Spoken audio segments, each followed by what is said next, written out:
मित्रों, खामोश रहकर बोले, यह बात पहली नजर में समझ में नहीं आती, क्योंकि बोलने के लिए मुंह तो खोलना ही पड़ेगा। तो फिर खामोश रहकर कैसे बोला जाए? खामोशी का अर्थ यहाँ पर दूसरों से बात करना या सांसारिक जरूरतों के लिए ज्यादा संवाद करने से नहीं है। पर मैं जो कहना चाहता हूं वो आपको शांत रहकर खामोशी से सुनने का प्रयत्न करना चाहिए। तभी आप समझ पाएंगे कि खामोश रहकर कैसे और किससे बात करें। आपने कई बार जीवन में अनुभव किया होगा कि आप कभी कोई बात मन में सोचते हो और वह बात आपके सामने तुरंत ही घटित होती है।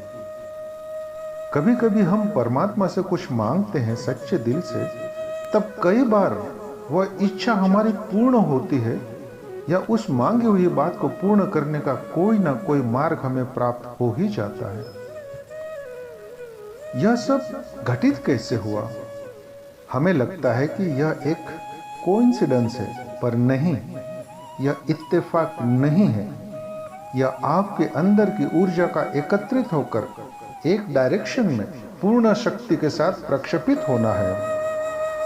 अगर आप में स्थित ऊर्जा या आत्मशक्ति या कह लो प्राण शक्ति अनजाने में ही सही आपके केवल क्षण भर फोकस्ड होकर सोचने मात्र से आपका विचार घटना में परिवर्तित हो सकता है, तो आप सोचिए,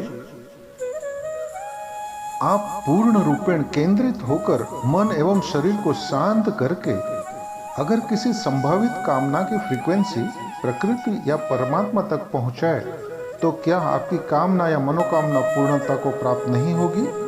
होगी, जरूर होगी। बस जरूरत है तो आपके सांसारिक दुनिया में चारों ओर बिना वजह से बिखरी हुई चेतना को समेटने की। अब आपके मन में यह प्रश्न आया होगा कि हम हमारी बिखरी हुई चेतना को समेटे तो कैसे समेटें? बस दोस्तों, यहीं पर है जीवन की अहम बात जो हमें समझनी है। आपने आपके पूर्ण जीवन काल में बहुत सी घटनाओं के चलते क्रिया प्रतिक्रिया जैसे क्रोध, शंका, कुशंका, दिखावे का झूठा प्रेम, नफरत, झूठ, फरेब, धोखाधड़ी, शत्रुता, लालच, लोभ, किसी के साथ अनुचित व्यवहार एवं अत्यधिक अहंकार आदि आदि से ग्रसित होकर न करने योग्य कार्य भी हमने किए हैं जिसकी जरूरत ही नहीं थी, पर जाने अनजाने में हमने बहुत सी ऊर्जा का व्यय किया है। बस मित्रों, यही वह सारी एनर्जी है जिसे हमें धीरे धीरे समेटना है। जैसे एक कछुआ मुसीबत के समय अपने सारे अंग उपांग को शरीर के अंदर छुपा लेता है ना, वैसे ही हमें भी करना है। जागिए और जागरूक होकर बिखरी हुई चेतना को समेटिए।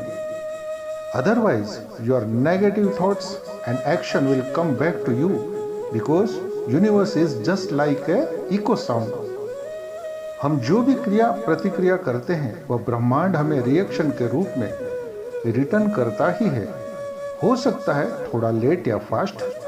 मित्रों, कलयुग के चलते उपरोक्त सभी बातों को हम समेट नहीं सकते, पर जितना भी हो सकता है समेटकर स्वयं की चेतना को धूमिल होने से बचाया जा सकता है। दोस्तों, आप बूमरैंग के बारे में जानते ही होंगे। सेम लाइक दैट, हमारे द्वारा क्रिएट किए गए विचारों की तरंगे बूमरैंग की तरह ही हमारे पास प्रतिफल के रूप में रिटर्न आती है। मित्रों, यही है वो हमारी बिखरी हुई चेतना जो हमारी ही नादानी की वजह से बिखर कर हमारे जीवन को डिस्टर्ब कर रही है। अतः हमें अपना पूरा जोर लगाकर उसे समेटकर फिर से केंद्र बिंदु यानी सेंटर पॉइंट पर लाना चाहिए। यहाँ पर सेंटर पॉइंट हम में स्थित परम शुद्ध आत्मिक प्राण शक्ति है।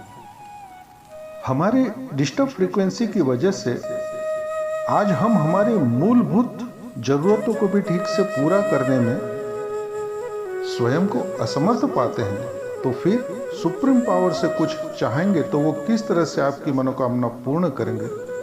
जरा इसे भी सोचिए। अर्थात आपकी वाणी एवं विचारों में वह दिव्यता ही नहीं रही, वह ऊर्जा ही नहीं है जिसकी हमें नितांत आवश्यकता है इस बदलते कॉम्पिटिटिव युग में। मित्रों, इसी ऊर्जा को चैनलाइज करने के लिए हमें हमारा मन, जो बहुत ही तेज तर्रार एक घोड़े के ऊपर बैठा है, उसी को हमें काबू में करना है। व्यर्थ की क्रिया प्रतिक्रियाओं से हमें मुक्त होना चाहिए। आहिस्ता आहिस्ता उसे छोड़ने का प्रयास करते रहना होगा। यह सब तभी संभव होगा जब आप साधना, उपासना, ध्यान, धारणा, मेडिटेशन आदि के द्वारा या फिर योग्य गुरु की प्राप्ति से एक ना एक दिन स्वयं से ही स्वयं की मुलाकात हो जाएगी। जिस दिन भी आप स्वयं को जान लोगे, तब आपको वाणी के द्वारा बोलने की भी शायद जरूरत नहीं रहेगी, क्योंकि संसार का जो भी दायित्व आपके ऊपर है वह केवल एक बार केंद्रित होकर सोचने मात्र से ही पूर्णता को प्राप्त होगा ही। यह त्रिवार सत्य। मित्रों, अब आप जान चुके हो कि आप में एवं परमात्मा में केवल फर्क है तो सिर्फ इस पंच तत्व से बने शरीर का। अतः यहां शरीर को अगर गौण मान लिया जाए तो आप भी कह सकते हो, अहम ब्रह्मास्मि, शिवोहम शिवोहम शिवोहम। अब दोस्तों, आपको मैं एक राज की बात बताता हूं। आपने मुझे इतनी देर तक शांति से सुना बिना कोई प्रतिक्रिया करे, इसका अर्थ यही होता है कि आपने भी अपनी बेवजह की बिखरी हुई प्राणों की ऊर्जा को समेटने की शुभ शुरुआत कर दी है, वह भी खामोशी के साथ।